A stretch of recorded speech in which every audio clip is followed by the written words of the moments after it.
JavaScript developers oftentimes use objects as a default way of handling or manipulating data in JavaScript and never really consider using maps. So, based on this observation, I wrote a simple program that measures the time it takes to perform CRUD operation for these two data types.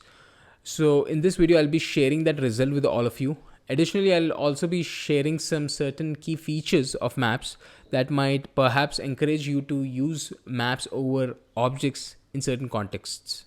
This is the file we shall be using to compare CRUD operations for objects and maps for data of size 100, 1000, 10,000 and 100,000.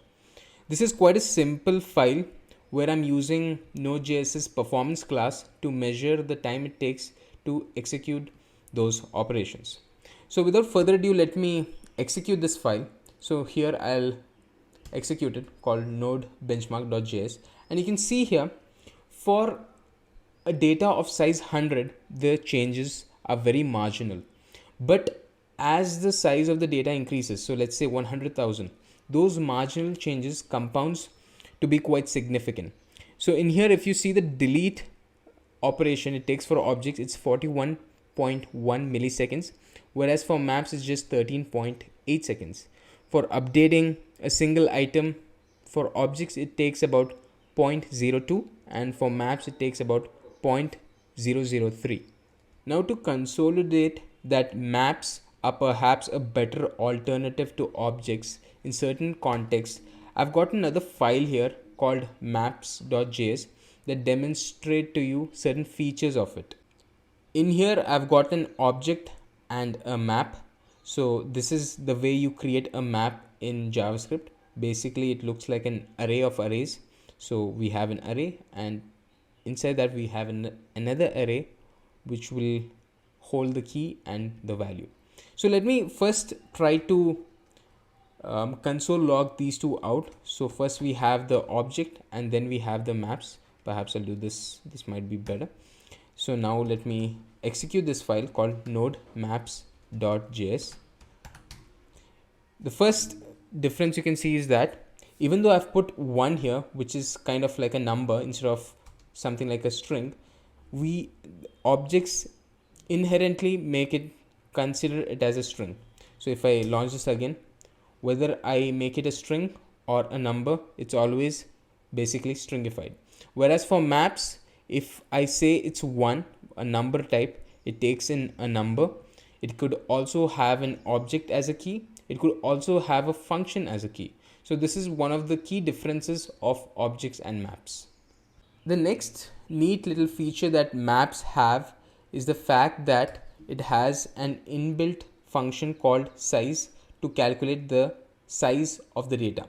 So let me just uncomment this out and execute it again. So you could see that maps have a function called size to calculate the size of this data, whereas for objects I have to go through object.keys, then pass in the object and then the length. Now this is not a game changer by any means, but it is quite nice to have a function like this. It's just a more cleaner way to do things. The next point is the ability or the ease of which maps can be transformed from array to maps and vice versa. So let me demonstrate this as well. So if I want to create an array out of this map, the way you do that is through this array.from maps, and I'll console log it out. So now you can see it is an array of arrays. Whereas I can do something similar. If I want to convert an array to a map, I just have to do new map.array. And if I do this again, you can see, okay, let me save this. Let me uncomment this out. And you can see now this array has become to a map.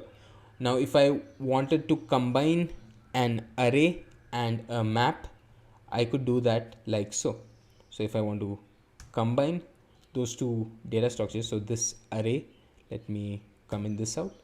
So this array and our maps, which is this, I can do that as well. So now if I execute it, you can see this is, I get a new map of size 4 which has both these properties. Now, even though maps have all these performance boosts and neat little features over objects, it is not a replacement for objects, especially when you are parsing or handling JSON in JavaScript. But it is certainly worth exploring, especially when you're handling huge data and you want to manipulate it. So this is it for the video. This is all I wanted to share for today. Hope you derive some value. Thanks for watching.